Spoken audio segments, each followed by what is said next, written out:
Good evening, everyone, and thank you for joining Paranormal Brew. Vic, your comments are cracking me up already. Some California woods with 2 bars. Oh, well, at least you're here. Good evening. I want to just really quickly just say thanks for everybody tuning into Paranormal Brew. Tonight, I have a long overdue guest, Lawrence Milano, who is, he can correct me if I'm wrong, but owner of Mondodocs films and does all kinds of cool paranormal stuff. So it's been a while, I've been looking into getting him on. So I'm happy he was able to join me this evening. So I'm going to shut up and I'm going to bring him on. Hello. How are you? Good. How are you? How are you doing? Thank you so much for coming on tonight. I appreciate it. Not a problem. Did Victor say he's in the woods in California with 2 bars? Is that what he said? That's what he said. Well, I had my glasses on and I thought he made a joke about 2 people losing. I thought it said with 2 losers. And I'm like, what's he doing? What's he talking about? And then I had to put my glasses on. And I said, oh, with 2 bars. 2 bars, not 2 losers. I'm like, who's he calling losers? But anyway, yeah, I'm glad to be here. Thanks for having me on. Yeah. So let's just talk. We'll start out from the beginning and just tell everybody like just about yourself, where you come from, how you got into this, and then we'll talk about what you do now currently and then what your goal is. Sure. Well, for those who don't know, my name is Lawrence. I am the creator of Mondodocs. It's a YouTube channel that I started back in late 2019. The original idea was to focus on just weird things, weird people in the state of Pennsylvania, New Jersey, and just throughout the region, pretty much. And it just so happens my first video ever was about a haunted lake in New Jersey called Ghost Lake. But I wasn't going to dabble too much into the paranormal. When the pandemic happened, everything kind of shut down. So I just started doing abandoned locations, cemetery safaris, and got more into the paranormal scene. The more videos I did at haunted places, the more I got kind of sucked into it, the more fascinating I found it, and the more I started doing it. And the channel so you didn't plan on doing paranormal? Not all the time, no, not as much as I'm doing it now. I was kind of inspired by the idea of Vice. If you don't know Vice, they're a Canadian publication that became a documentary production company essentially, and a news company that kind of presents or produces alternative, edgier news and documentaries. So I was kind of inspired by that idea at the very, very beginning, and then it kind of became a exploration, paranormal investigation kind of channel. I'm slowly getting back into the original idea of the channel, which is more, traditional documentaries, but not really traditional. But also still going to continue doing some paranormal stuff here and there. That's awesome. So now the locations that you go to, are these locations that are sent to you as haunted locations, or are these just locations you look up for history and, Well, I'm a big history nerd. I love history, and going to these places, a big bonus is the history of them. I mean, Gettysburg, for example, I've done so many videos on, I know how much you love Gettysburg. I've done so many videos on that damn town. So I love going there. I've gone there, God, in 2021 alone, I've gone there way too much. No But such just, what's up? no such thing as too much. No such thing. That is true. Even that to film, just to visit and spend the night there and so forth. Yeah. But a lot of these places, like these old, I'm a sucker for big inns, like bed and breakfasts. Like I love old Victorian homes and so forth. And if they're haunted, great, sign me up. Yeah. But just the history and the energy behind them, that's what kind of sucks me in. And talking to different people and hearing their stories. I'm a pretty skeptical person for the most part. I'm a skeptical believer, if that's such a thing. But I just love hearing stories. I may not agree with them all the time. I might think, okay. But I just love hearing ghost stories and hearing people's experiences at their own locations that they own, like the Shanley Hotel and the Greystone Manor up in Western New York. These old inns, just, they get Yeah. That just scream to you like I want to be heard. Yeah, yeah, and all these places have stories to tell. I mean, even old abandoned houses, which I go to a lot too. Those places, there's no one, there's no owner basically to a lot of these abandoned houses, and there's no one to tell their story. So when I go in these places with a camera, I'm hoping to tell that house's story through images and visuals and so forth. But yeah, I mean, every old house or inn has a story to tell. Yeah. So the abandoned ones though, like do you ever go and you look it up or you try to find information on the places? It depends. I mean, sometimes you can, sometimes you can't. I think the last real abandoned place I went to was the Pines Inn, which is an old retirement home in the woods of New Jersey, and it's a big old building. And someone posted about it on Facebook. I asked her, I'm like, where's this place? I have to go there. And she told me about it. And I looked it up. I was able to research a little bit and found out what it was before it became abandoned. And that kind of helped going in there to understand it a little more. That place was terrifying. I mean, there's this clothing left behind, paperwork. Squatters obviously took over the place, so it's falling apart. Ceiling is crashing down. Was anybody in there? Like any real people? I have no idea. I mean, That would scare me. That would scare me about going into abandoned buildings. Like I'd be afraid I'd stumble. Oh yeah. I mean, I went there for the first time to film, and when I got back to the footage, it was all shaky because I think my adrenaline was just pumping. Like the camera was like shaking. I'm like, damn it, this sucks. So I have to go back there again and refilm everything, which I did not like doing. But and it's just an awful place. And in the footage, I go in the one room, you hear like a whisper, like a hey. And I didn't hear it in real time. But near the end, I went to this other room, and it sounded like it was like a growl almost, like a dog was in there. So I'm like, it's time to go. So I left. But sometimes you might come across some squatters, some homeless people. I've yet to really experience that. I don't know what I would do. I mean, it's just, I would just be like, hey, just here taking pictures. That's it. Yeah. Goodbye. But these places aren't like, I don't like, how aren't these places like, like saying like no trespassing or, you know what I mean? Like they're just like, especially a place like that, like records and codes. Very careful about that. I mean, if there are no signs, great. The door is wide open.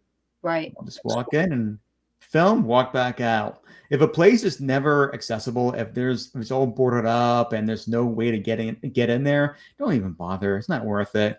I mean, no place is worth, break it into and taking pictures or filming. It's not even worth it, especially if you get caught. That's a whole charge you don't want to get caught with. But if there are no signs visible and the door is open, I'll go in and bite the bullet, see what happens, and get the hell out of there. How big is it? Which place? The place we were talking about. The Pines Inn. That place was huge. That video's on my channel right now. It's called The Scariest Place in New Jersey, which I think really is the scariest place. I'm gonna have to watch it. I'm gonna watch it because I'm interested. Yeah. The place was huge. It looks like a giant house. It's right in the woods next to a cemetery in the middle of nowhere. So is it like in the Pine Barrens? Nope, it's kind of by Blairstown. Even know where Okay, that is, where they filmed the original Friday the 13th. gotcha. Kind of by that way. I don't know about Pines Inn. It kind of gives off that illusion it might be in the Parent Barrens, but no, it's not too far from the PA border. I'm not sure because you're from Jersey, right? Yeah, yeah, yeah. Yeah, I'm yeah, proud of that, but yeah. yeah. I'm from Jersey too, so I grew up on in the backwoods of New Jersey. So, but yeah, and New Jersey has a lot of weird things, a lot of Yeah, weird places. and we're not talking just the people. Yeah, there Yeah, is. The Pine Barrens alone is like, you have Batsto Village. I don't know if you ever heard of Batsto Village. no, no, That was used to be like some type of a mill or like iron or something like that. And but it was a big community, so there's houses on the property. Then there's a big mansion on the property where the owner lived. And that's their cemetery, Atzion Cemetery, which I'm not a big believer in haunted cemeteries. yeah, same. But both places I've gone to, I have gotten intelligent EVPs, audible. When you hear it, you know what it's saying. Yeah, Um, so I don't know why that is, but that does happen at those two cemeteries. interesting. And that's Yeah, the thing. I'm with you. I don't really. I'm not really big on the whole. The cemetery is haunted. I'm like, why would it be haunted? It's a right, resting ground. There's no right. uneasiness. Like it's they're at rest, in theory. But some people I know who've gone through certain cemeteries have gotten really good results. I'm like, why is that? Why is that cemetery? Why would a cemetery be active? And between the two of them, the one Atzion Cemetery is very old, Hmm.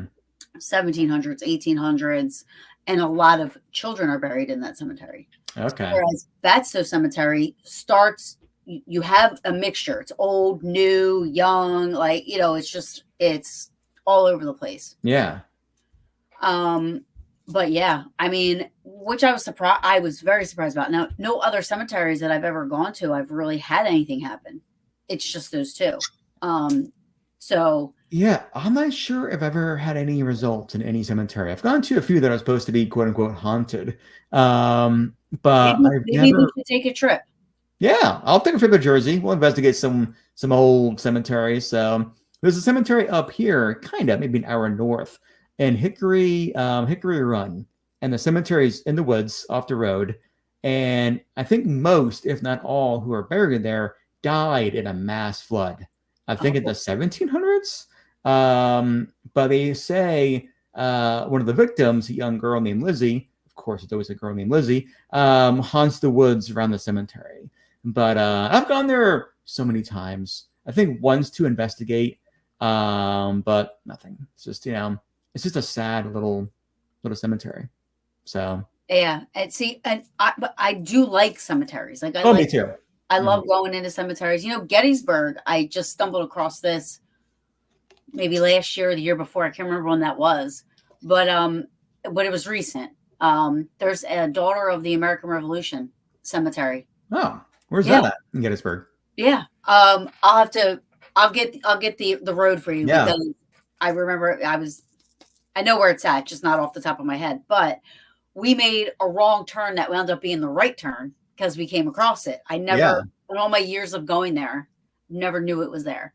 But it's all Daughters of the American Revolution buried in there, and it's Oh, well kept. And it says that there's a plaque that states who takes care of all the plots and everything. So, but it's hmm, really cool. Um, interesting. you also have you've been to Pam is saying hi, Pam Barry, Oh, hey Pam. Hoover House. I was going to say.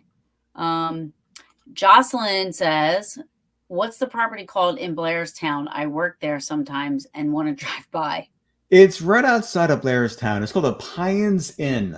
I didn't want to give the exact coordinates online on the live stream, but if you Google the Pines Inn retirement home on Google, you'll find it in no time. I don't think you can drive by though, right? Didn't you have to walk in the You can door? drive by it, but you won't be. You can kind of. It's gonna be fall soon, so the leaves will be off the trees. So if you drive by this road or down the road, you'll see it through the tree line and in the woods because it's a big white building. You can't miss it. But yeah, you'll. don't want to give the exact directions, but it's near a cemetery, and it's in Jersey, and it's a Pines. So that's all I can say. Um, I also had, after learning about what the paranormal side of things was until I was older. But I realized I had my first experience then. I was like 7 or 8 years old. And I didn't have many. I am not a psychic medium. I'm not, anybody that can walk in a place and see ghosts and hear, you know what I mean? Like I'm not like that at all. I'm just an investigator. Mhm. But I saw my first ghost underwater at Atzion Lake. So this is also Atzion. So Atzion Cemetery, Atzion Lake. It's, where the Jersey Devil supposedly, Mhm.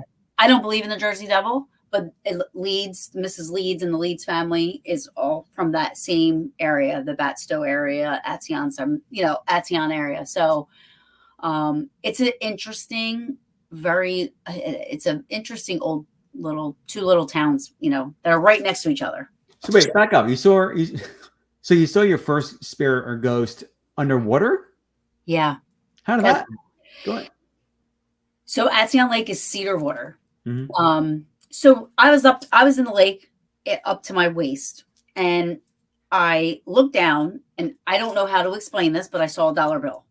Now, when you're in cedar water, you really can't see you really can't see far down because it's Yeah. red. You know what I mean? It's dark brown water. Mm-hmm. But I saw a dollar bill. So I went under with my eyes open so I could get the money. And when I was swimming down to get it, all of a sudden, at a high rate of speed, there was a boy coming at me. He had dark hair. I remember seeing red shorts. And I remember his nose was like wide, like real wide out to his cheek, like out to the cheeks. And he was like this. And I literally like jumped back because it startled me. I swallowed water, Right. and I got out of the water, but I was like, wait. And so then I waited because I was like going to apologize because I thought maybe that was his money. You know what I mean? I didn't want him to think I was like stealing, So I, being a 7-year-old, and that scared me. I was like, I don't want to get in trouble, So I waited and nobody ever came up out of the water. That's crazy. Yeah. So, and it looked like like an actual person. It looked like a full person. I thought it was a boy. I thought it was a little boy. But I thought the only thing that looked funny to me was his nose. Like I remember being able, and the thing is you have to remember too, is I don't know how I'm so, it's so descriptive because I was in cedar water. You'd think it would be hard to see. So do you have any theories on why that area, that water, that lake might be haunted? Or it might be. I don't know anything about. I know it was a very heavily populated with Native American Indians. You know what I mean? I know that. But and there's I don't know things that have happened in the Pine Barrens, but we all know about the Pine Barrens. Mafia would hide bodies out there. People would get killed. Like the Pine Barrens aren't exactly the safest woods that you can go running around in. That's what I hear. I've never been down there. Never been down there. It's on my list though. Yeah. Like I would only go in there in the woods of Pine Barrens with somebody that I know that knows that area and knows, like my sister's fiance, he knows all the trails, I don't know how he remembers it, but he does. So I would go back with him. You know what I mean? But if nobody knows it, I would be scared. I would be worthless because I would not be able to. They say the outdoors might be more active than the indoors in a lot of cases. Yeah. I mean, we did a few friends and I did a documentary video on the town. I'm from Jersey originally. I moved to PA when I was 15 and like a little backwoods area. And then I moved out of there when I became an adult. That area they think is cursed or a pretty haunted town. So I interviewed a friend of mine who told her story about her experiences in that town, and it's linked to the Appalachian Trail. So the video ends kind of with a few of us going into the woods at night to investigate the Appalachian Trail, at least a part of it that I know. And I've been on that part of the trail in the daytime so many times, but never at night until then. And it was weird. I mean, granted, you're in the woods at night. It's going to be creepy no matter what. Yeah. And you're already on edge. But it was weird. It was a weird night. And we're investigating. And I do the whistle game where I will whistle and I'll be like, hey, if you can, whistle back. And we're in the woods. And mind you, there's no one around. Listen, I would run out of the woods. First, I think the rule is you're not supposed to whistle in the woods at night.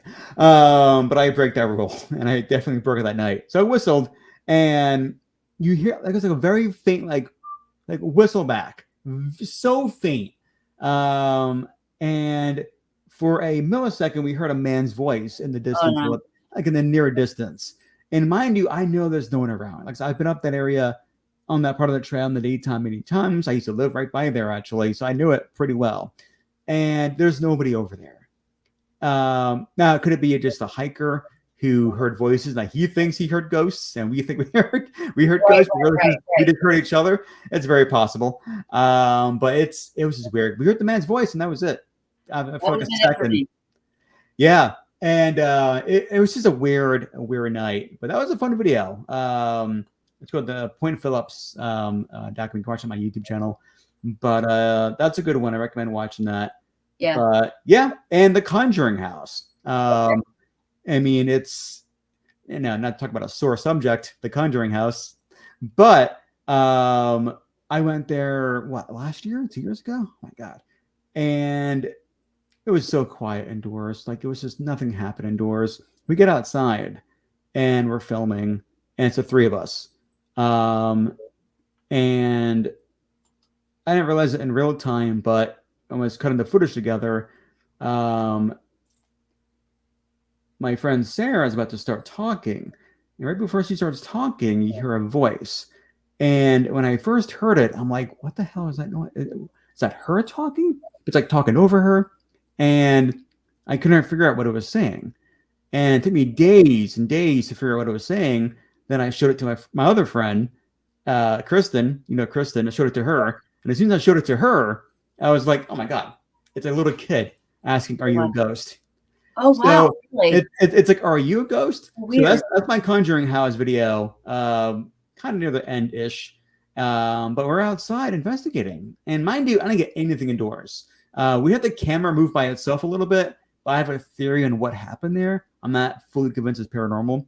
But the voice itself, the EVP we caught, is just, I don't know. It's one of my favorite EVPs ever. Like it's crazy. But it makes you think. Like, did you ever see the movie The Others? Yeah, are we the ghosts? Yeah. Well, I think it's. I mean, it could be a lot of things. I don't know. Or is it another dimension? I was gonna say my far-fetched theory is that it's a time step.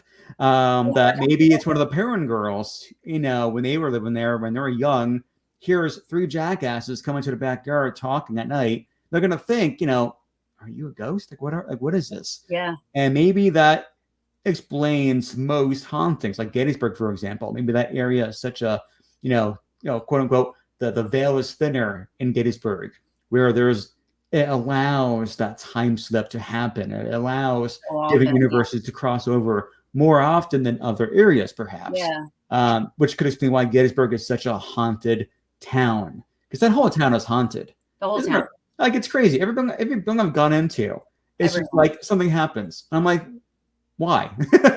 Like when you least expect it. Like I was like, all right, I don't think this is.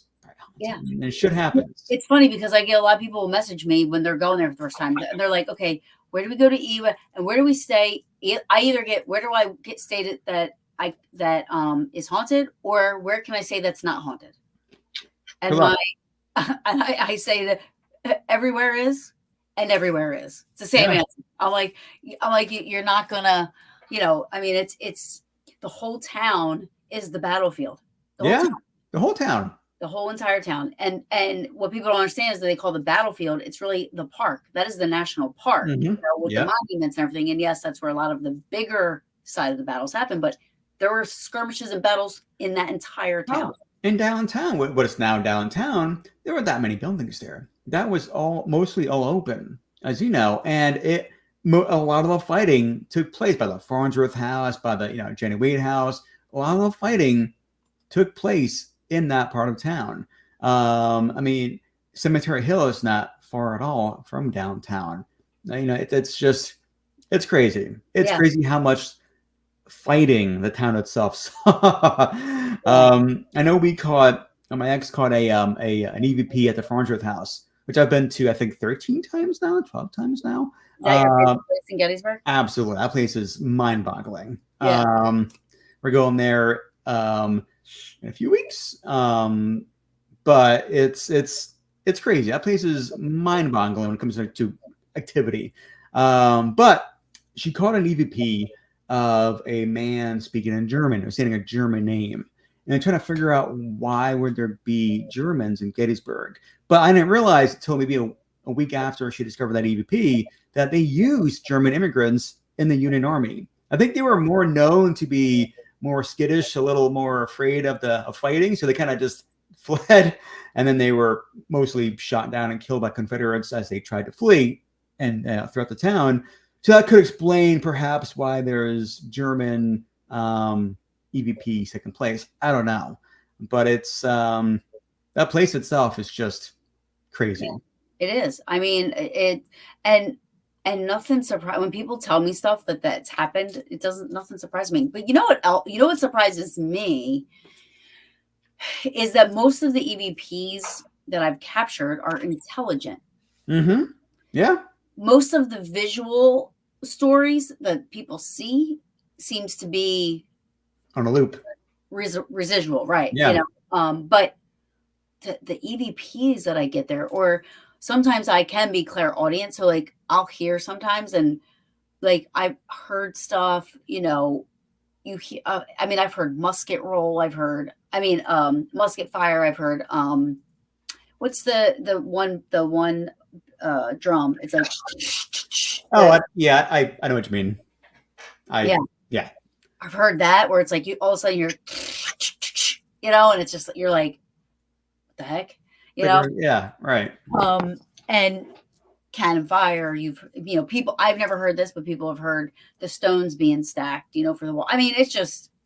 Oof. Yeah, a cannon fire, disembodied or phantom cannon fire is so common. I never experienced it. At least I don't think I've experienced it. If I think I've ever heard that, I would just kind of tune it out, like, oh, maybe it was a motorcycle backfire. Right? Who knows? Right.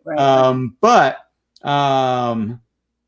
people report seeing phantom troops coming in out of the woods. I think there's a story of this Pennsylvania rep. I think it's back in the 1950s.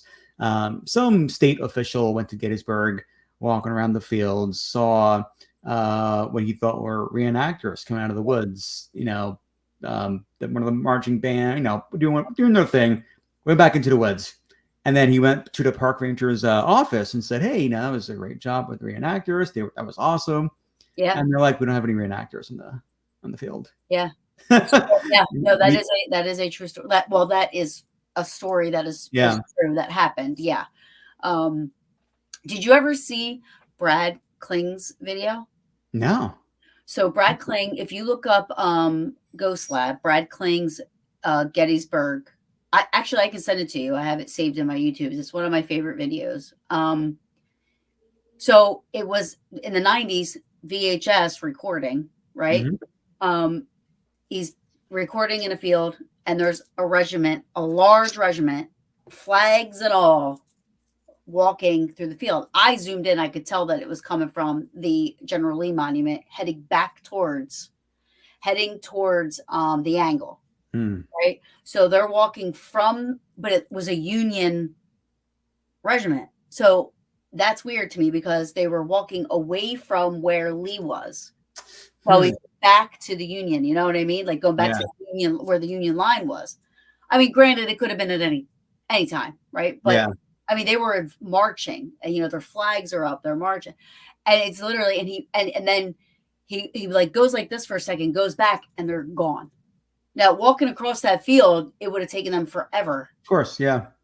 And all the color, like it was full color. Like, I mean, like it was. And that was by General Lee statue, you said, the monument. That's they were walking. It was like they were marching away from it. So I only was able because I know it so well. Yeah. I was able to tell from like the woods and stuff, like where they were at. Yeah. But like, it's incredible. I'll send it to you. It's incredible. Yeah, please do. That's one of my most favorite videos I've seen. I mean, I really honestly like, I think it's a real capture. And I said what's cool about that is it is a digital recording of a natural recording. Yeah. Yeah. I like that. I'm gonna Yeah. steal that. I like that. Go ahead. A Nashville recording. I like that. Yeah. Yeah, digital recording of a natural recording. And it's just, to me, I was like, it's the coolest thing I've ever seen, you know? Yeah, I never seen anything in Gettysburg. I've only heard crazy things. I remember on Valentine's Day, which is my birthday, but we were there. Was it 2020? Was it last year? 2023. It was we had the whole. It was like maybe 6 of us. We're basically the only ones in the whole building. Maybe 10 p.m., 11 p.m. We're on the staircase investigating, going up to the attic, and some motion ball activity, this and that. And then we just hear a woman go, "Watch," just loud as hell. And I'll find the video, and you can hear it through the mic. Like, it's very, very loud. Luckily, someone was recording. And I was recording their phone. Do I actually have it? I'm the recorder in my group. Like, I will leave my recorders going the entire time. Which is the way to do it. Here we go. So. Oh wow! So you can hear it one more time. Yeah. Can you play that one more time?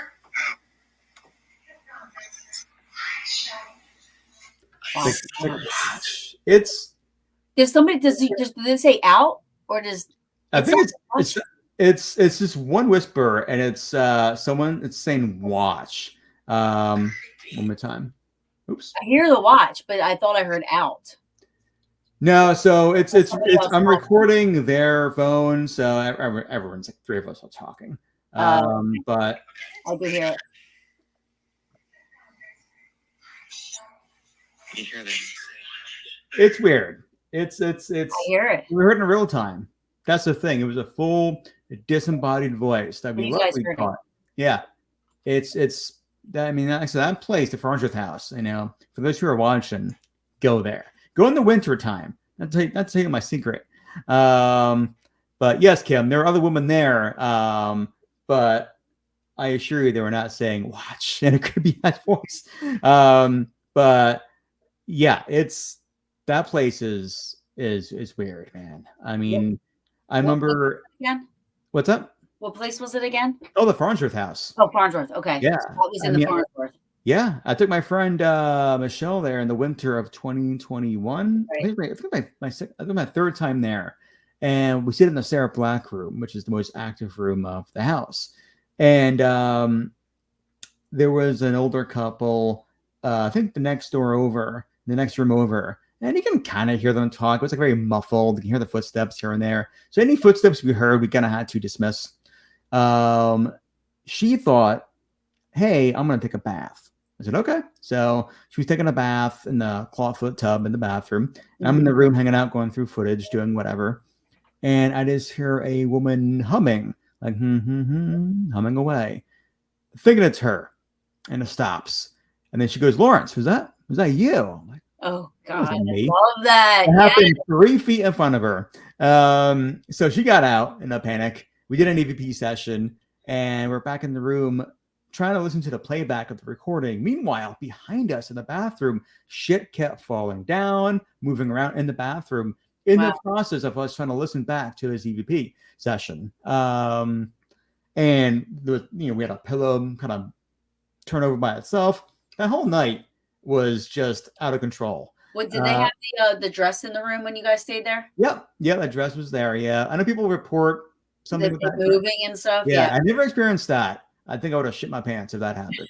But it's yeah, and that room is interesting. But I stayed in that room before I trained and then got into a paranormal group. So I was an enthusiast. So I was into all the haunted stuff, but I wasn't doing anything. I was amateur, enthusiast. Like, "Oh yeah, let me get my recorder and my K2 meter," like.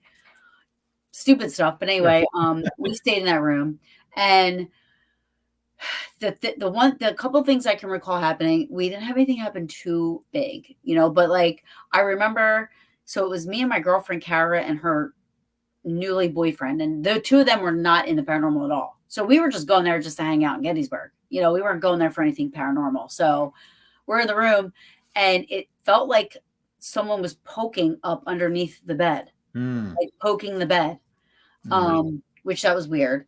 And then I was standing on one side of the bed, and then her boyfriend was like laying down but facing me, and she was standing where up against the wall where the fireplace is, right there on the other side of the bed. Mm-hmm. And he went, "Oh, real nice. Keep your fingers out of my butt." And she literally, like, her hand, I saw her hands, right? And that was one of the things that we would do to each other. Like, we just go boop like this, So he thought it was her that did that. And she's like, "Chris, I swear to God, I did not touch." And he was like, "Yeah, right." And she's like, "Taryn." I was like, "Chris, her hands were not down by your butt at all. Like, I actually saw her hands the entire time." And he was like, he turned white.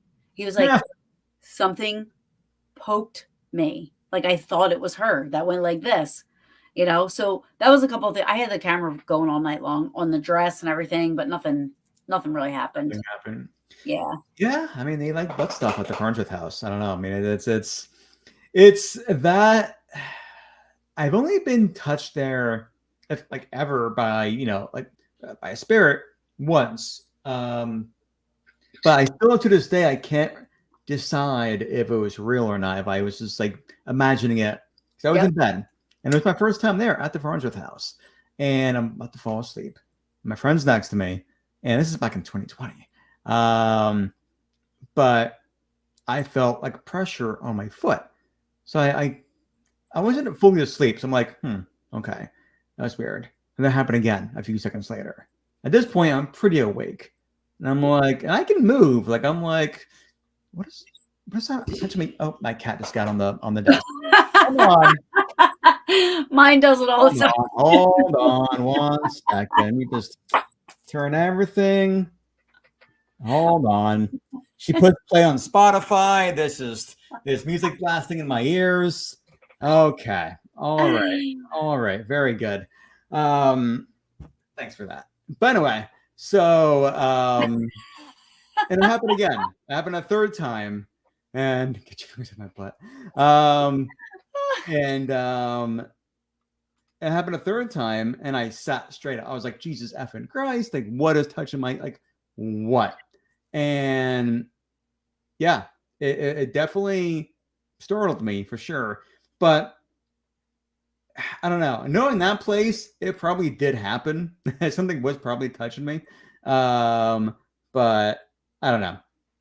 And after that, the closest I've been touched by a spirit, was not even touched, but everyone always goes, they feel a cold spot or they feel a breeze, and I don't really feel cold spots really in places. Neither. I've never felt that.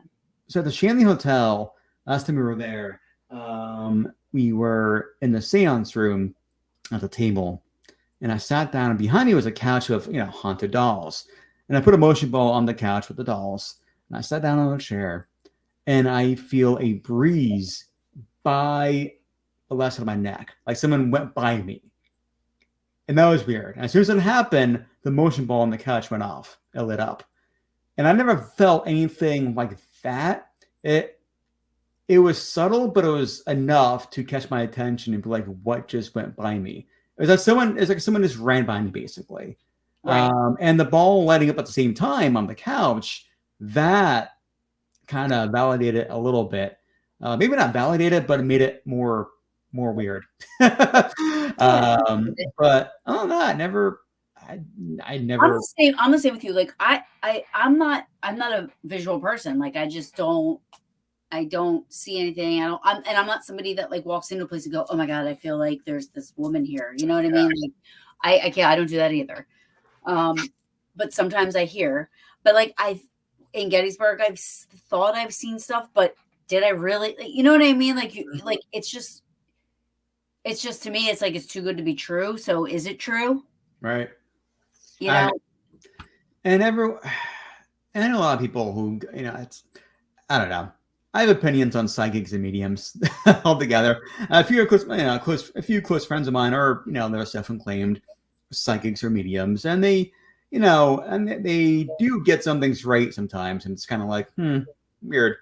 But I don't know. I don't go into a place and sense, oh, a woman died here or Right. anything like No, that. me neither. Now, you can go into a place, you can feel the energy, you Yeah. can feel some heaviness to it.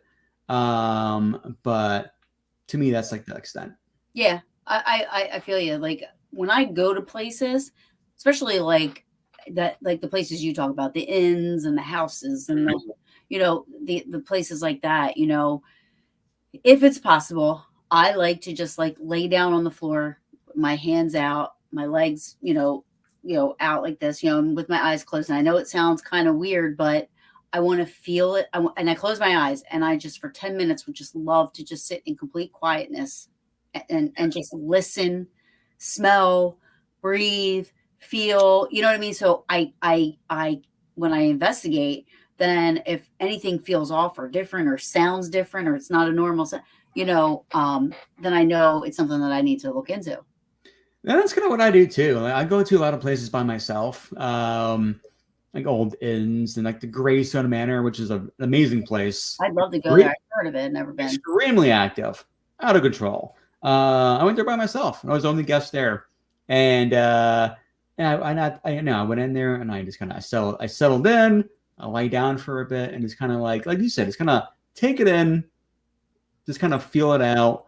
And where else did I go recently? Oh, the Hinsdale House. I went there recently by myself. That video's up on This YouTube. one right here's been there by her. She stayed there by herself.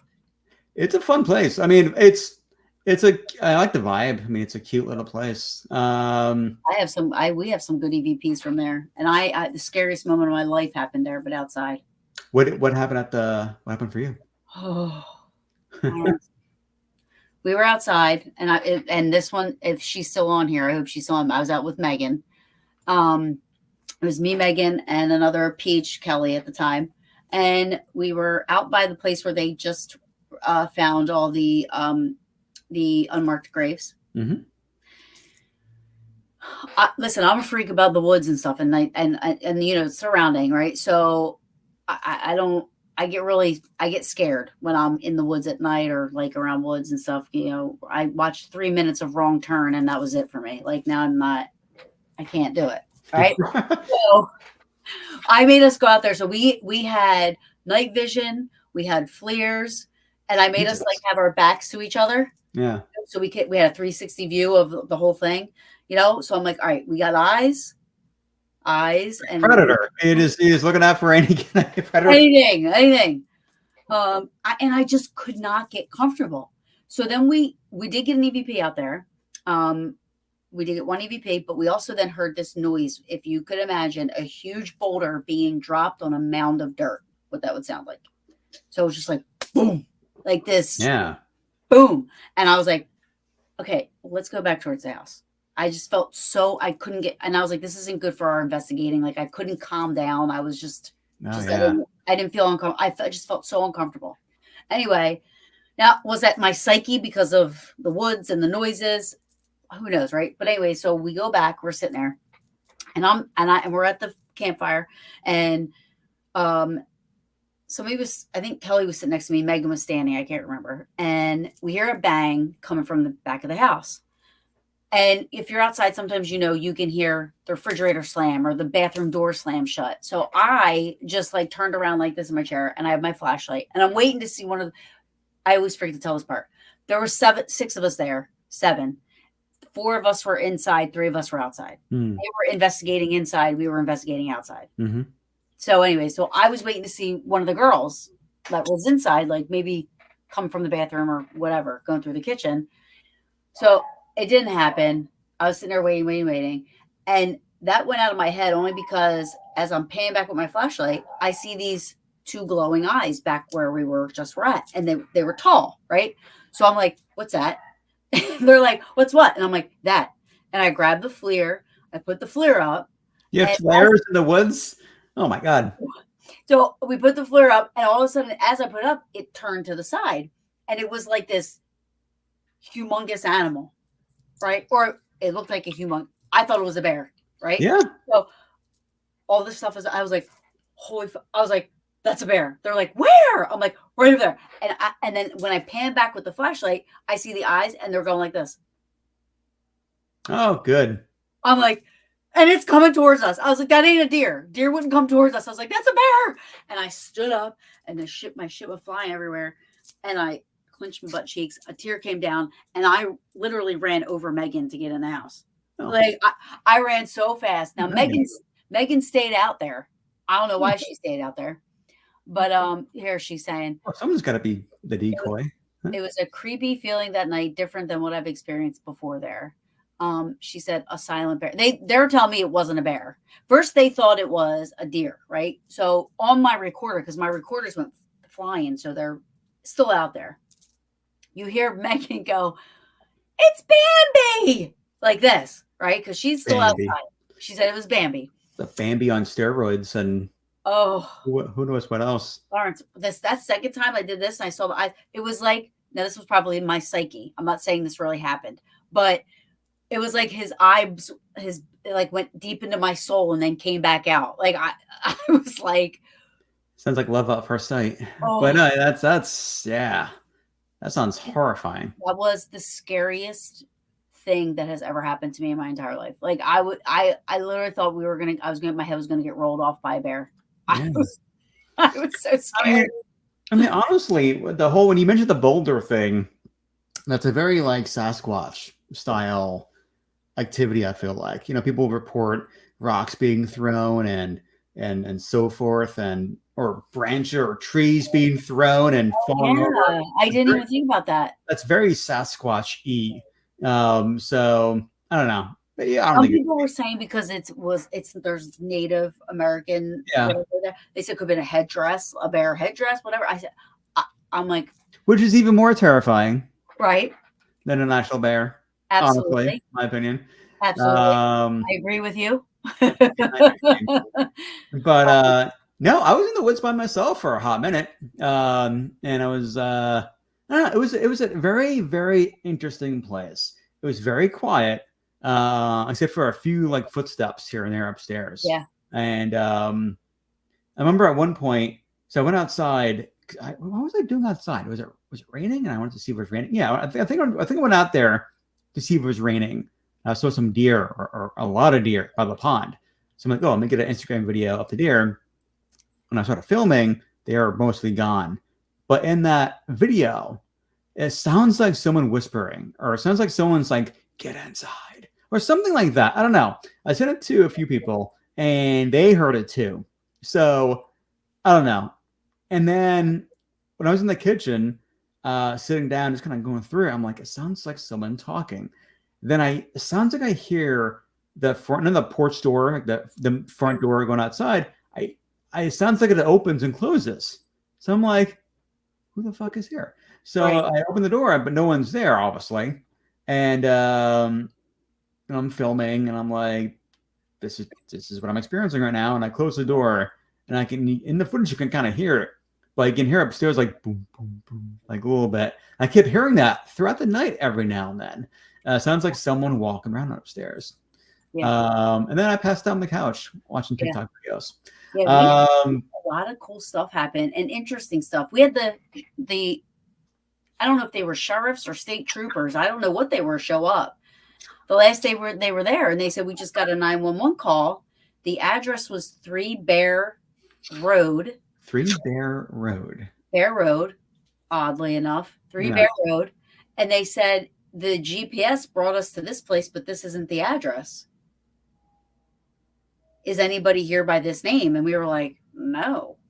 And it was so strange. Like, I'm like, so we actually contacted Tiffany, who, helped get us in there. And we were like, Tiffany, is anybody coming here by this name after us? And she was like, no, I've never heard that. And she goes, and I've lived in Hinsdale my entire life, and there's no Bear Road in Hinsdale. Oh, that's weird.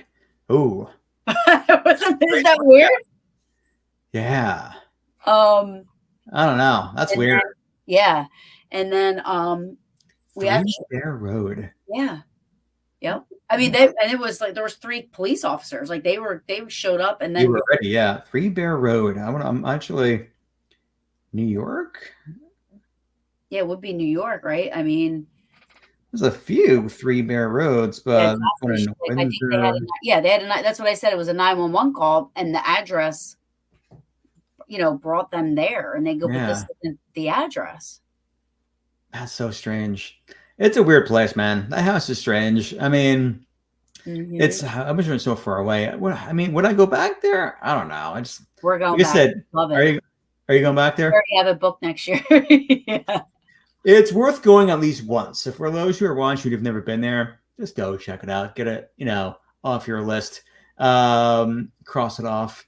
But it's like I said, it's cute. I like it, and I like old houses, and it's definitely it's an old house. I think I actually have Dan. My friend Dan had a really good question, so I don't. If he's still here, I hope he's still here because I do want to ask his question. But I think I have one of the EVPs we got from there on here because we did a show about it afterwards. So remember, I was telling you that the 4 of us were outside. Yeah. Or 3 of us were outside, and then 4 of them were inside, or 2. I can't remember. Anyway, the girls were asking inside, saying, do you feel much comfortable? Well, you'll hear it. This was right after we went outside, after we were already outside. Okay. Let me see if I can play this. Okay, so it's just the 2 of us in the room. Soon to be the 3. It's Dana and Lauren. Does it ever overwhelm you when too many people are in the room, all trying to talk to you?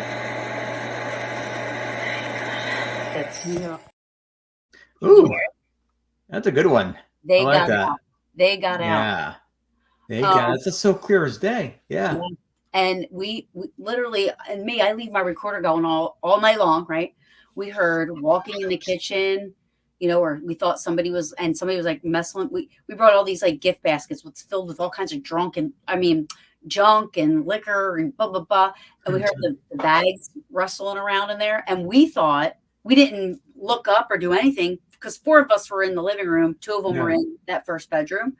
So we thought that one of them was coming in to come into the living room. So nobody like paid attention to it, but then nobody came in. And then we're like, what the heck was that? Was that Kim? And Kim and Dana were passed out. Nobody was moving. Like they were like sleeping. Weird. I don't know. That's a good EVP though. That's a good EVP. I first heard about the Hinge House back in 2021.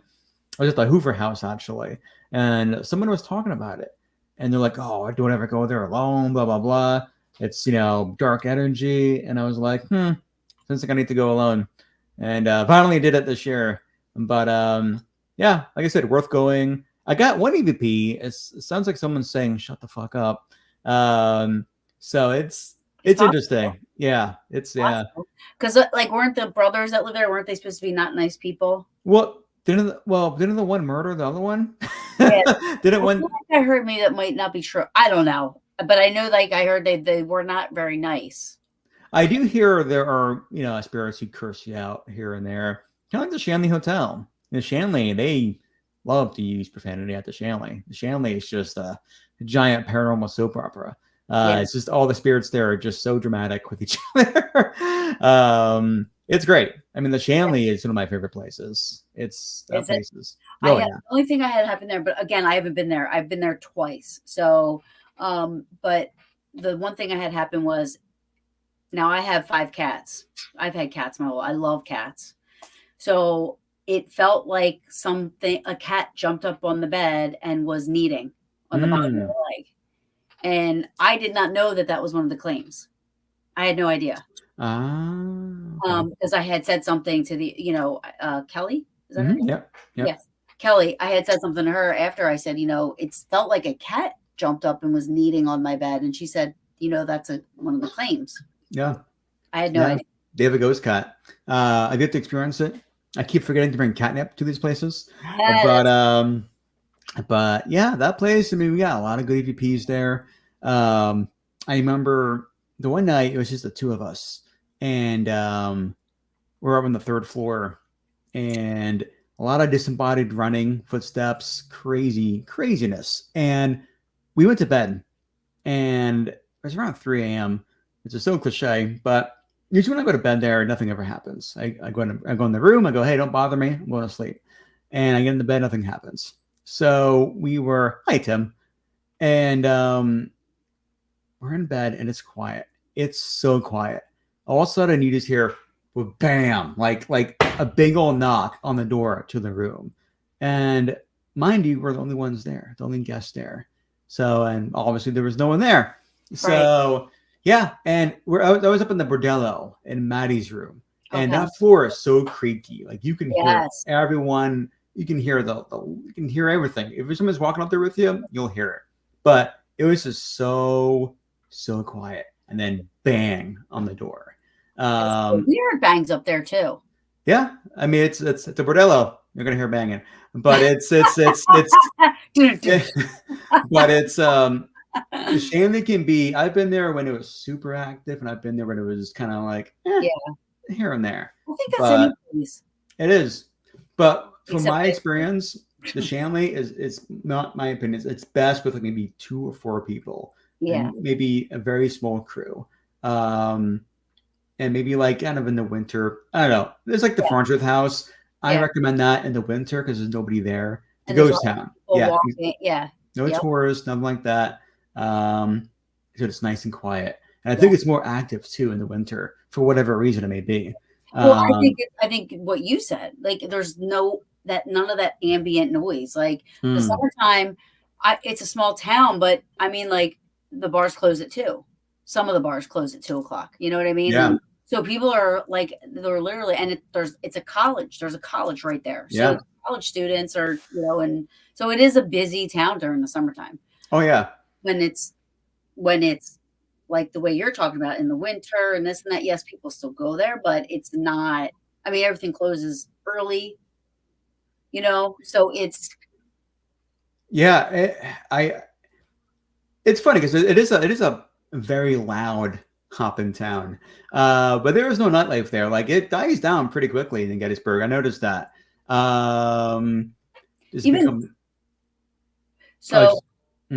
Yeah. I mean, even New Year's Eve, like when we go over here for New Year's Eve, as soon like 20 minutes after the ball drops, or I'm sorry, they raise Abe Lincoln's hat. I love that. Yes, I know my New Year's plans now is to go to my girlfriend. Now we're going to Gettysburg, but it's So I mean, 20 minutes later, the street sweepers are out. You know what I mean? But there's like the whole square is filled with people, band, drinking. You know what I mean? We stay at I don't know if you've ever been, but in Lincoln Square, it's right there and it is a very active. I know Jason from Ghost Hunters. He went there, right? I know. Yes. Yeah, and our friend Andy, he speaks about it. So for Jay and JV, like I'm good friends with them, and so that was one of the locations I got them into to film. So I will, JV will like call me and go, hey, we're looking to go in this area. Do you have anything in any place in mind that we could get into? So I usually hook them up with locations to go to.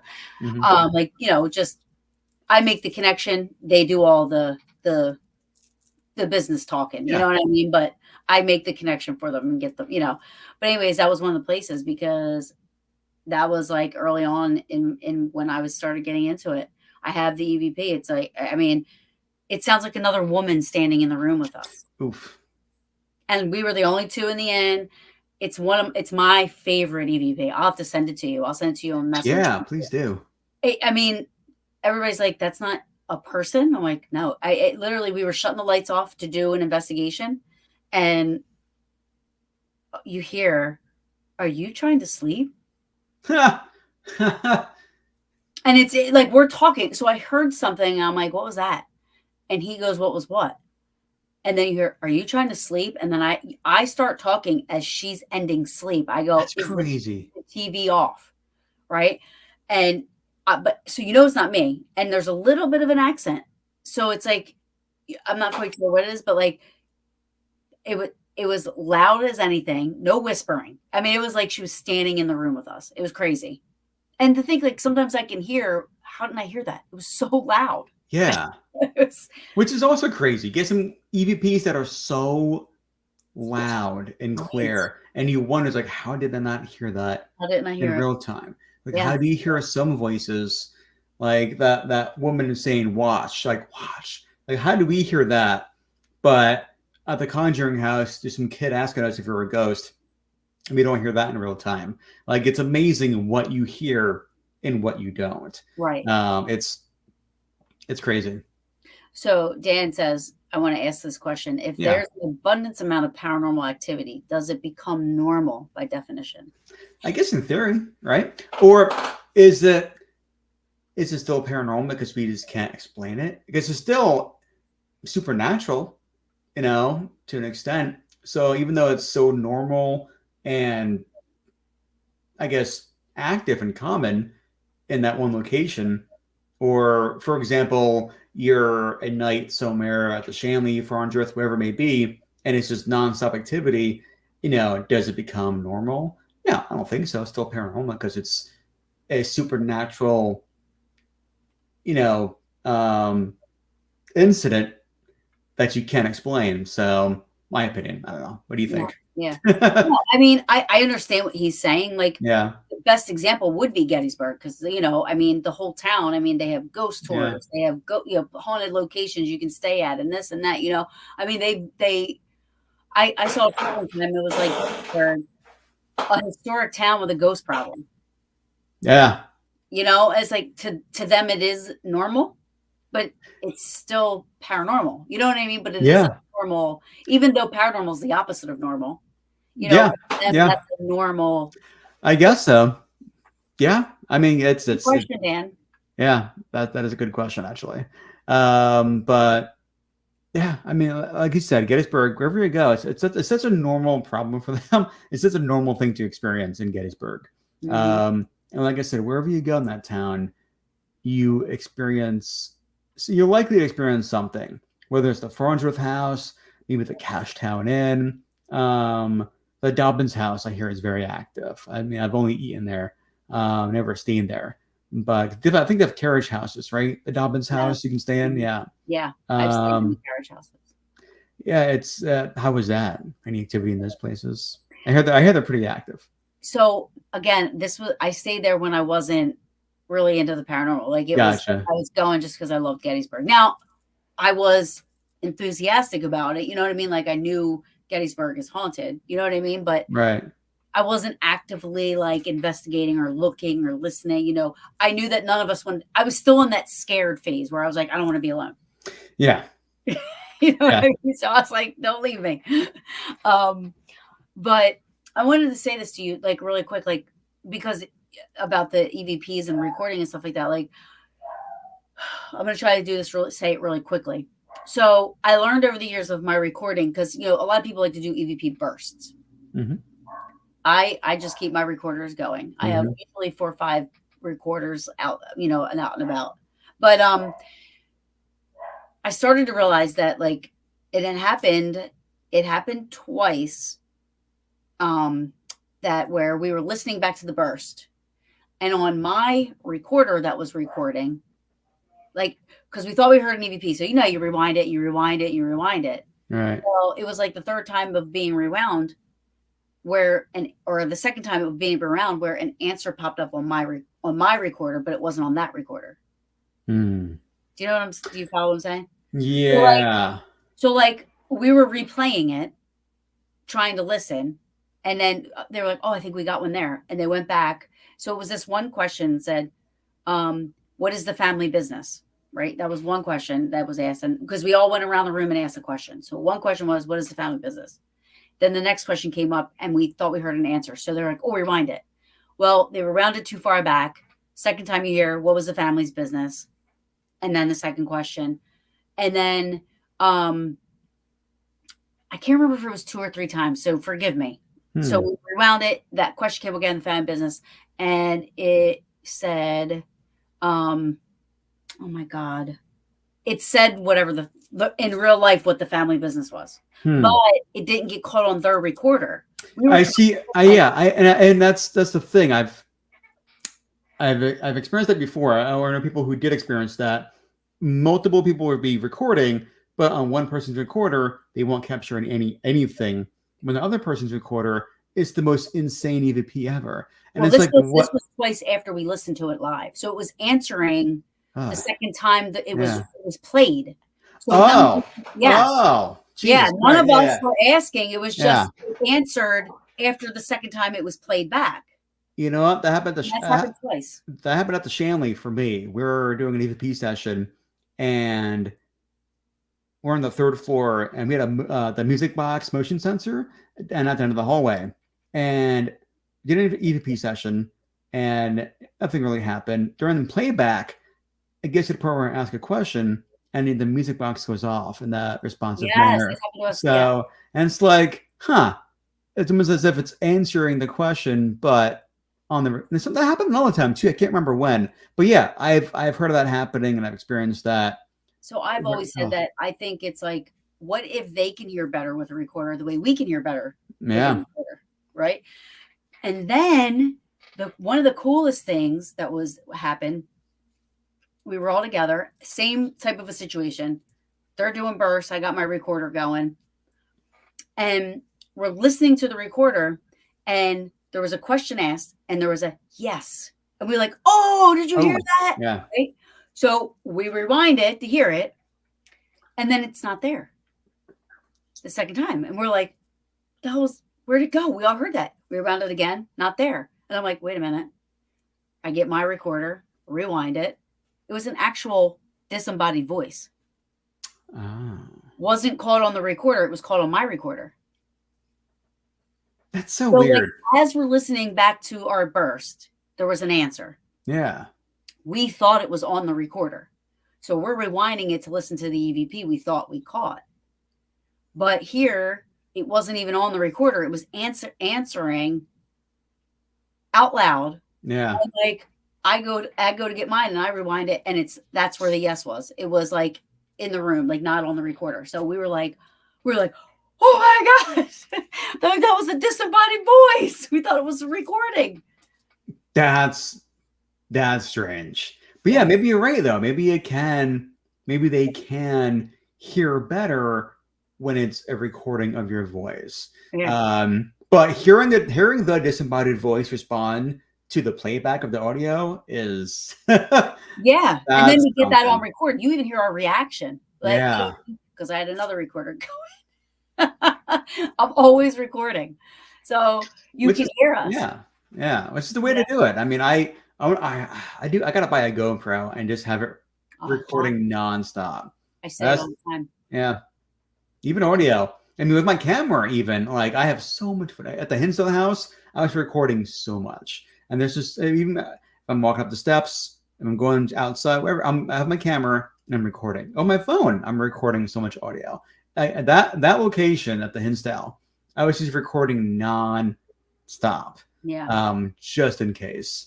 And that's the way to do it. Just to keep recording. And I mean, that girls. It's they bust my jaws. They're like, Tara's recording. Yeah, don't stop recording. That's the way you have to. You have to just keep recording.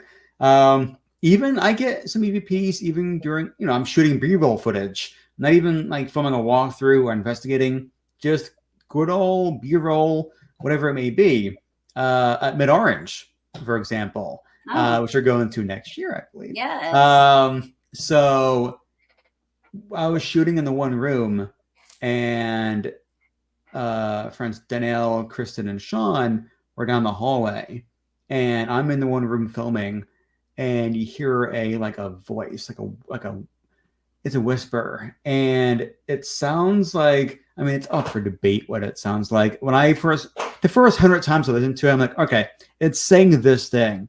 And the day of, when I was about to put it on YouTube, I listened to it one more time in the footage, and I hear something completely different. So I'm like, are you kidding me? Like, I'm going nuts now. Yeah. So it's just, which is nuts. You hear one thing for the longest time, and you hear it back again, and it's like completely different from what you originally heard. Yeah. But yeah, we're gonna get that sometimes. But yeah, it's just, you know, always record, always film, and you know, who knows what you might get. So Megan's asking a question. My next question was where Oh, it's a Mondodocs. yeah, on the Mondodocs YouTube channel. It's I have a TikTok account as well you can follow. But a lot of my long form explorations, investigations, and documentaries are on YouTube. In fact, I'm working on a documentary right now. Well, 2 documentaries, soon to be 3 documentaries. But I'm currently editing one. It's part of my idea for a series I have on YouTube called Beyond Death, which attempts to normalize the conversation of death and dying and to bring it out of that taboo realm. Because death and dying, discussing it shouldn't be a taboo topic, but for a lot of people it is. So what I'm doing is producing and shooting a few documentaries, short documentaries, about different people talking about death and dying. And the first episode is about a death cafe, which was an idea started in the UK, which kind of spread like wildfire throughout the planet. But the idea, it's a group discussion, and for those to come together, either at a coffee shop or a tea shop or even a funeral home, to discuss death and dying. The one I did a documentary on was at a funeral home, not too far from here.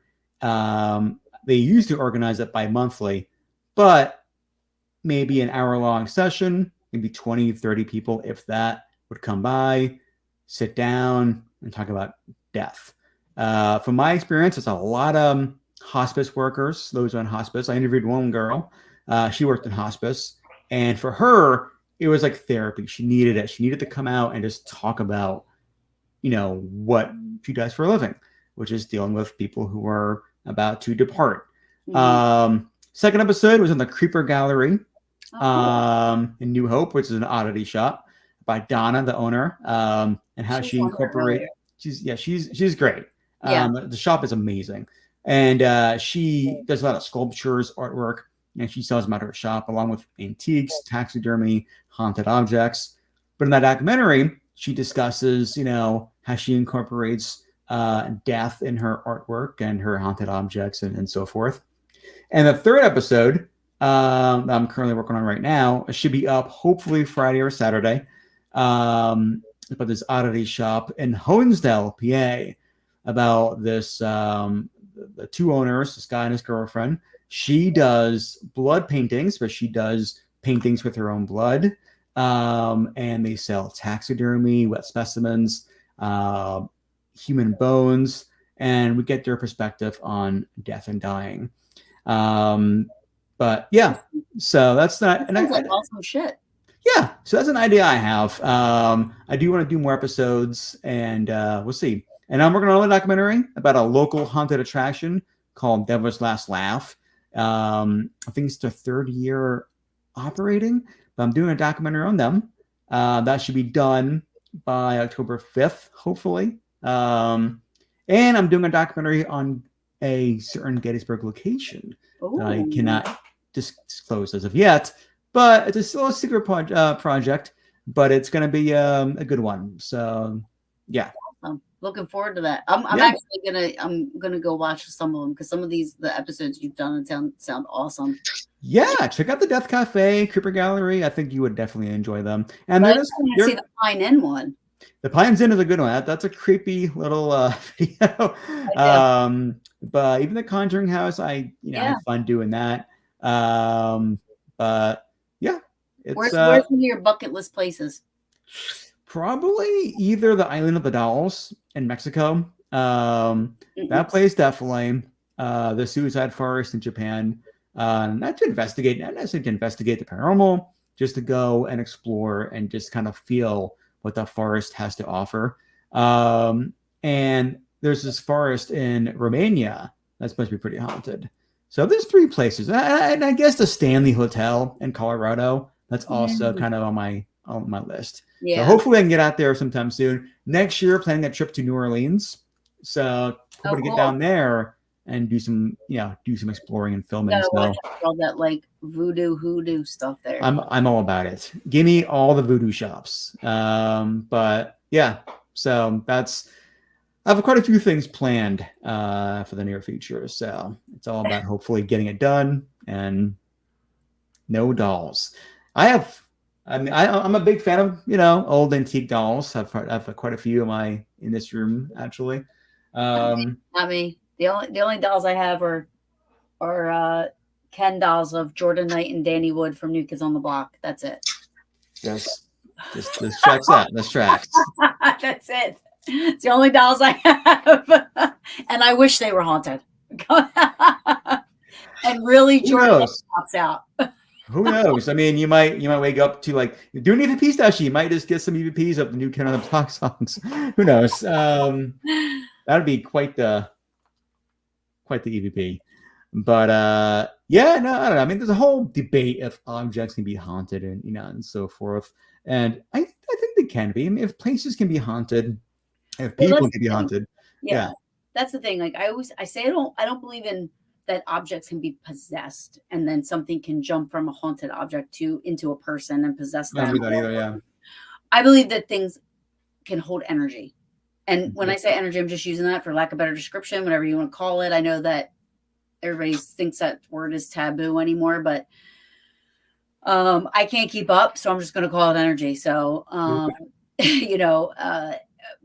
like you said, locations can hold energy. So why can't this bottle, right? It doesn't, but you know what I mean? Like, I'm just saying, like, if it so that's how much I believe, in haunted items, if you will. Yeah.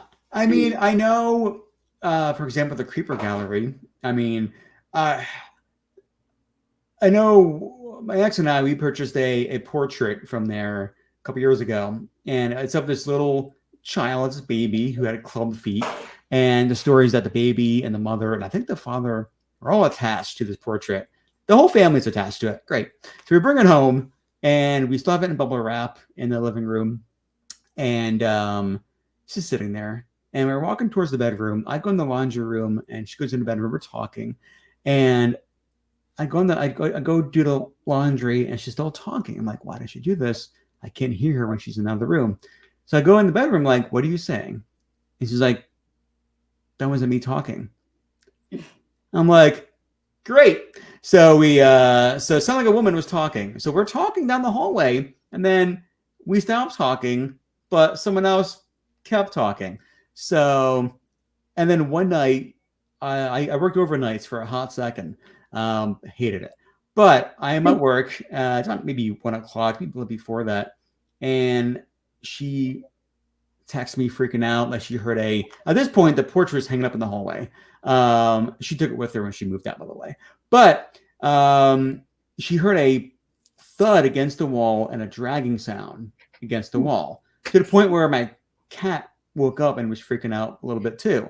So she recorded the cat and was like, Zelda, what was that noise? Or no, what was that? And in the video, she sent it to me, and I'm in my car on break listening to it. So I listen to the video on my car speakers, and I hear her ask, what was that? And right after she asks it, I hear someone go, what was that? Like repeating her. And I text her, and I'm like, hey, listen to that video. And she's like, oh, you hear it too. It's Thomas Demko from The Orphanage. Speaking of the Gettysburg documentary, hint, hint. But I'm going to be there in a couple weeks. The Orphanage? Yeah. This is fun. Yeah. Got a really good EVP there. Dinner with a Ghost. I think it's 28th, maybe. Have you been there before? To the Orphanage? Never been to the Orphanage. I think we're doing the Orphanage and the Jenny Wade house. The Orphanage is fun. Jenny Wade is. I like Jenny Wade as well. The Orphanage is. I've heard a lot of good stuff about the Orphanage. It's a weird one. It's a weird little place. But real quick before jumping to that, with the portrait, yeah, that thing is gone. So it's in New Hampshire somewhere. Who knows? I mean, I know she's an ex, so I don't know if you talk, but do you know if there's anything happened with the portrait? I have no idea. I'm sure that baby is very active, causing chaos and mayhem. But I got enough. So I was, missing out on my haunted objects. So I'm like, well, what can I get from the creeper gallery? So I went down there a few months ago, and to their new location, and I saw this old Jack in the Box in the display. I'm like, that's really awesome. I kind of want that. So it stuck with me for like weeks and weeks. So eventually I said, I need it. So I went down there and got it. So now it's behind me.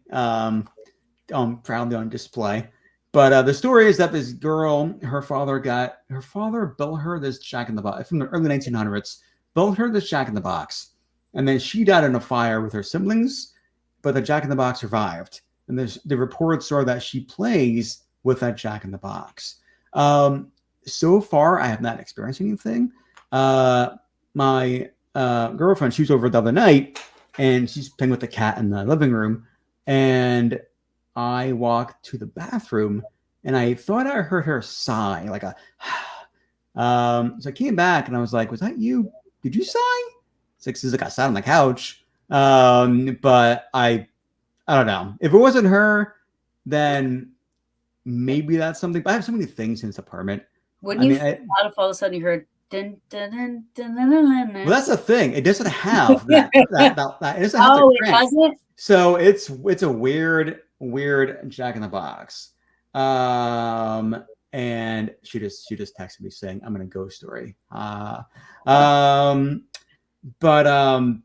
No, it's just like I'll show it to you later. But it's a wooden box. It has the little jack in it. You close it, you can lock it, has a little latch on it. Has bells on it, so you hear the bells jingle. So we need to hear that. We need to hear the bells jingle randomly throughout the night. Actually, I don't think that's pretty cool. I don't know. I mean, I hope if there's something or someone attached to it, I just hope they're feeling at home and they're comfortable. Yeah. So I was just real quick. I was just a part of it was a year-long study. Tim Vickers and Dave Schumacher, who do a show with Kenny Biddle, on it's called Three Tortured Souls. Well, the two of them were doing this study. There were 4 people involved, me and 3 others. We didn't know who we were. We didn't know. So over the course of a time, each of us were mailed one object. We all would get the same object at some point, and we had it for a full month. They didn't tell us like what items were haunted, or allegedly haunted, like we would have to get it. We had a notebook in there. We'd have to document every day if there were any changes in the environment, or anything like that. So we did this. And so over the course of 4 months, we each got the same, whatever. So then we did a show about it, after the results or whatever. And so I was the first one because I had my show to do. Right. So I went first and I was like, telling them like, all right, so the first thing I opened up was a clown doll. They all know how much I hate clowns and how much I hate dolls. And it was the first thing. Well, hold on one second. I need to show you what I have real quick. Come on. Let me just bring this guy right over here. Oh my God, Big Bird.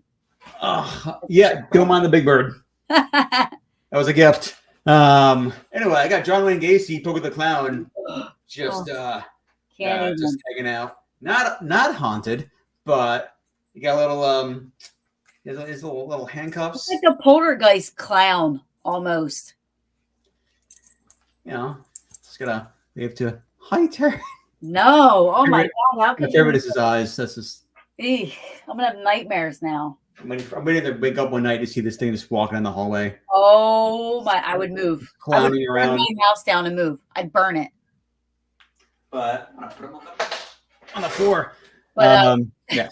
Yeah. So we each got. So that one I just put in the box and I put it in my closet. And I was like, look, if it's haunted, it doesn't matter where it's at. It's in my house. So then I should get haunted if it's really haunted. Yeah. Object, right.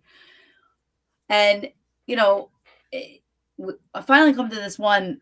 It was a rocking horse. And I told them, I said, the rocking horse I had out and I set it on a shelf as if it was like one of my, one of my little trinkets or whatever. Mhm. And stuff started happening to my animals. Now, I don't know if this was my psyche, but I was like, if one more thing happens to my pets, to my babies, that thing is going in the box and going in the closet. Yeah. Well, something else happened, right? So I was like, that's it. I put it in the box. I put it in my closet, shut the closet doors, and then everything kind of went back to normal. So before I had to leave, they said, so like you're going to say the one thing that you think that allegedly would be haunted would be the Reckners. Yeah. Well, that was the item that is allegedly haunted. The rest of them were not. Oh shit. Yeah. That's something. I said, fuck. Isn't that strange? What you end up doing with it? Well, so we would mail it back, the items back. Okay, yeah. Yeah. So we'd have it for a month. We would document every day. Let's do an experiment. I do like that. That's a good idea. Yeah. Just test it out. I didn't know the other people until we did the show. I didn't know who they were. Nothing. I didn't know what items we were getting. But yeah, that wound up being the one that was. The rest of them were like Kenny said, where he got the one thing, and like they just kind of like that was the one thing that was allegedly and weird shit happen with your pets, right? It was crazy.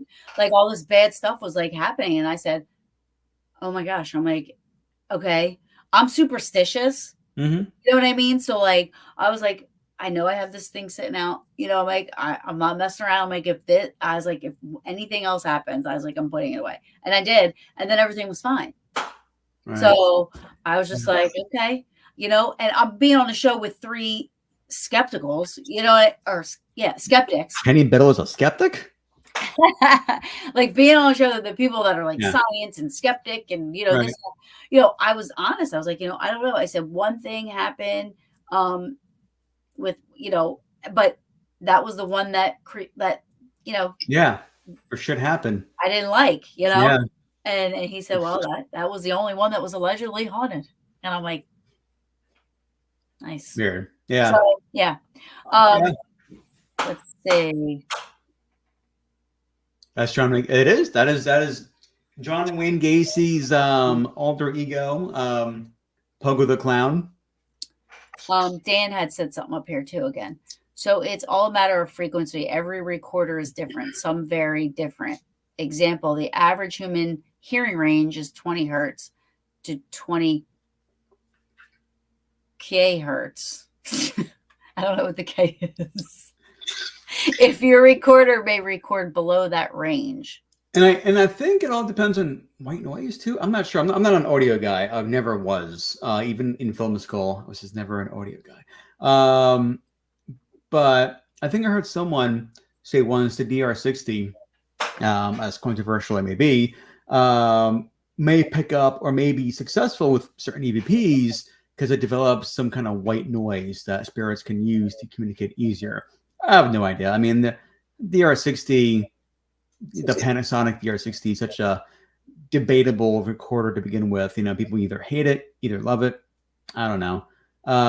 But it is interesting how different recorders can get different results. Yeah, for sure. Even in the same room. I think even Kristen, she was saying she was recording something at, I think maybe Mid-Orange. She was recording something and caught an EVP, but someone else was recording on their recorder and they did not get what she caught or something like that. If she's in the chat, she can, explain it better than I can. But it's just weird how that happens. Yeah, I know. And to me, when that happens, I feel like it's more legit. Yeah, I think so. Absolutely. So, I mean, it kind of adds to it. Like you get EVP and nobody else was saying anything because you're all right there. Obviously, how do you explain it, right? But then if you get something on one recorder, not on the other, if you get, you know what I mean? Like, how do you explain that? Because if it's a person, it would get picked up on every single recorder. Yeah. And speaking of good EVPs, Mid-Orange, Andy Andrews, he's from Ghost City Tours and I love him. Downtown Gettysburg, me too.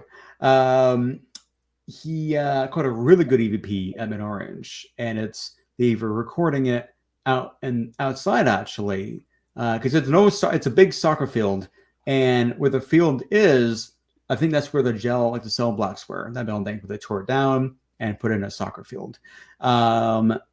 It's an unusual sight, but it is what it is. But they were out there recording, and he caught an EVP of a man yelling, like, "Let me out," banging, like, just like, "Let me out." Oh, And wow. it's clear. It's not a whisper. It's not like muffled. It's a man, clear as day, screaming, "Let me out." Wow. Next time you see him, ask him about it. I will. It's a I will. really good EVP.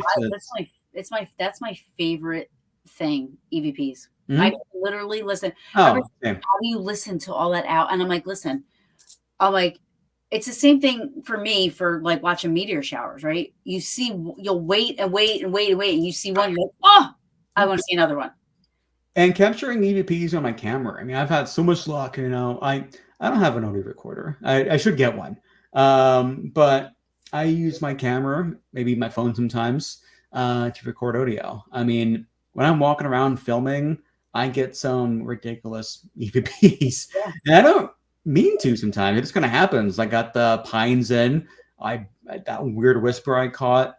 The Conjuring House, that voice. Even at and down in Point Pleasant, West Virginia, near the Mothman lair. Mothman is not real. I don't believe in Mothman. He's not a real thing. He's a giant moth with legs and arms. Not real.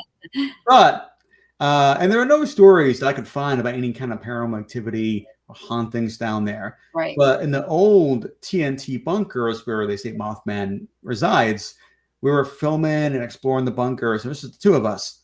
The last one we went in, we're walking around filming, and in the footage, you can kind of hear me and her talk a little bit. Then you hear a man go, "Hello," as if he's in the other side of the bunker. Oh, wow. And it's so strange. And I think that goes back to the time slip theory, the crossover universe theory, where they were old World War II bunkers. They were used to store TNT and explosives and so forth. What if it's some military officer working in that bunker doing work? Here's two maniacs coming in talking. He's gonna say, "Hello, who's here with me?" basically. So I don't know, but that's that was kind of my camera, like just my little Canon DSLR camera. Yeah. And I've caught two things on my cell phone. Like and one of them I wasn't ghost hunting. We were house hunting. So I started getting confused. Like I was getting confused at like what bathroom was with what house, where, you know what I mean? So I started videoing the inside of the houses so that I would remember which ones, that I liked or didn't like. Yeah. And we came across this. It was so beautiful. The people already lived in Florida. They were trying to sell it. They had the inlay floors, and I mean the wooden staircase, and it was just gorgeous. 1800s. And I'm walking, and it went on for. I put it up because it was so crazy. So I'm recording. You had to open up this one door to go up steps, and then you're upstairs, and you went through one door, and then you go to another door, and then you go up steps. Well, as I'm walking up the steps, when I watched back, you hear, close the door. Like a whisper. It was a whisper. It was like, close the door. And I told my realtor, I was like, dude, call these people. Ask them if I can pay to just do an investigation overnight. I'll pay. Yeah, right. He was like, I am never looking at houses with you ever again. Like he was scared. He was freaked out. He was so freaked out by it. Close the door. You went house hunting, but ended up ghost hunting instead by accident. Yeah, indirectly. Yeah, that's crazy. Yeah. And it makes you think too. Yeah. Yeah. And once we were at Selma, and I was live, and everybody was in one room, and behind me you hear a whistle, and only me and one other person heard the whistle. Oh. And the people watching the live heard the whistle. Oh, that's fun. I love that. Nobody else in the room heard it. It was just me, one other person, and everybody watching the live heard this whistle. And it was right behind me. And we went back around it. You clearly hear it. It's so loud. That's like at the gravestone. I was live streaming on TikTok, and I was walking down the steps, and a music box went off behind me, somewhere up the steps. And everyone on the live stream was like, "What was that noise?" It's like, yeah, that was the music box. That was weird. And at one point, I'm in the room, and like I said earlier, I was the only guest there, and I'm in the room, still live streaming, and I thought I heard something outside in the hallway, like a giggle, almost. I'm Yeah. like, I'm not gonna say anything. And then someone in the chat goes, "Was that a giggle?" It's like, yeah, it was a giggle. That's cool. I'm here by myself. I love Yeah, that I was love EVPs. oh, it was yeah. I mean, the Selma Mansion is a great place. I mean, I've been there twice. I mean, first time I was there. I mean, that video was interesting. Like it begins with Kristen doing the dowsing rods, which I don't believe in, by the way, Mhm. but you can hear someone like breathe, like whisper, like "help her." Like at first, I thought it was saying "help me," like "help me." But the more I listened to it, I'm like, no, it makes sense because that was the first time using dowsing rods. Yeah, they're And probably like, show her where the water is. yeah, so I think what she says is like, I don't want to mess it up or whatever. Then you hear someone go, "Help her." Oh, As wow. yeah. That's pretty So cool. Yeah. I mean, I EVPs are my favorite thing. same. That's my favorite piece of evidence. I mean, I'm not a big equipment guy. Like I like REM pods here and there. Yeah. Motion balls, I love cat toys, but I just EVPs are just that's the way to go for me. Yeah, I agree. I agree. This has been great. Yeah. I can't believe you haven't come on sooner. I mean, we had a really, really awesome talk. Yeah, I think so. Um, so yeah, I mean, anytime you want to do some, I would love to go around with you and see like what you do. Yeah, that'd be awesome. Or have anywhere, you know what I mean? Jersey. Oh, well, October 19th, it's a Saturday. I'll be in Gettysburg. You should come up to Gettysburg. I'm going to be at the Ghost City Tour Shop for a kind of a meet and greet with Victor. Okay. He's going to be there too, and this other content creator named Eric. But it's the three of us. I don't think Andy announced it as of yet, but I'm announcing it. It's the three of us do a meet and greet. We're going to showcase some of our work on the wall, cool. projector, and all that. So that's October 19th. I don't know what, I think it's 3:00. I don't know. But so keep that in mind. But that's a Saturday, so you should come out, hang out with us. I mean, twist my arm. It's Gettysburg. Yeah. Yeah. And I'll be seen at the Hoover House that night too. So for those who cool. those who've never been to the Hoover House in Waynesboro, which is near Gettysburg, go there. That place is fun. The last time we were there, that was crazy. We got, and Andy can tell you because Andy's actually the one that understood what it said. We were trying to understand because it was like it had an accent. We were upstairs on the third floor. The third floor is insane. Like I've stayed there a few times and haven't. Third floor is weird. Yeah, it's weird up there. I've stayed there a few times and didn't have anything happen. But the last time we were there, oh yeah, Kim, she's like it was amazing. Well, Megan got grabbed, and I know my girls, right? Like none of us are psychic mediums. None of us are anything like that. We don't go, oh, we don't think everything, like it takes a lot for us to like. And Megan, I was upstairs with her, and the look on her face, she's like, something just grabbed me. Something just grabbed me.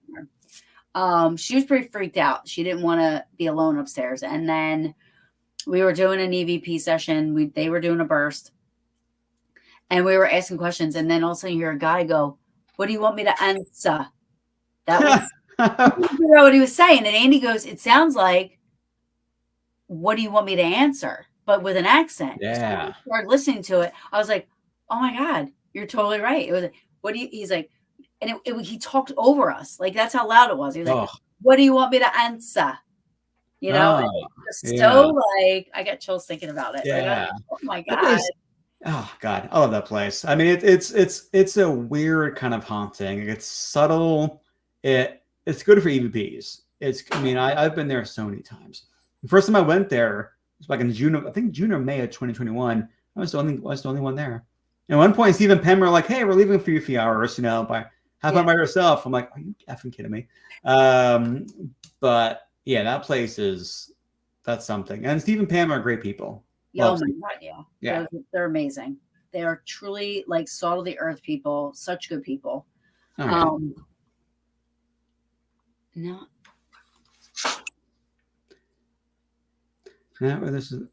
Oh, that's my.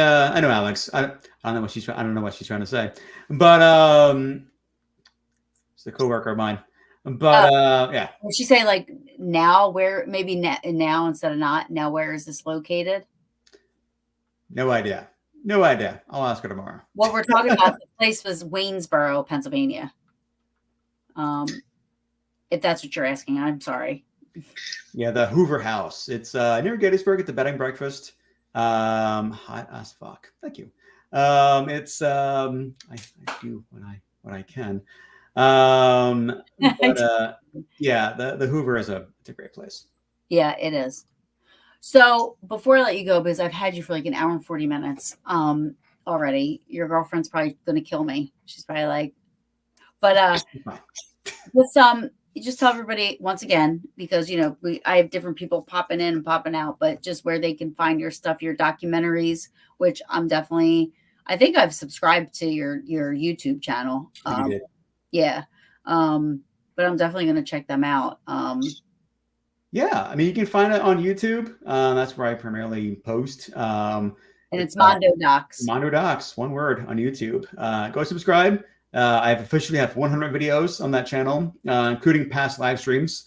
And gone to the Hinsdale House, Conjuring House, Shanley Hotel. A lot of Gettysburg videos. A lot of Gettysburg. Selma, Penhurst. Some crazy abandoned places on there. So awesome. and the Beyond Death documentaries on the Death Cafe, the Cooper Gallery, and yeah. So go check it out.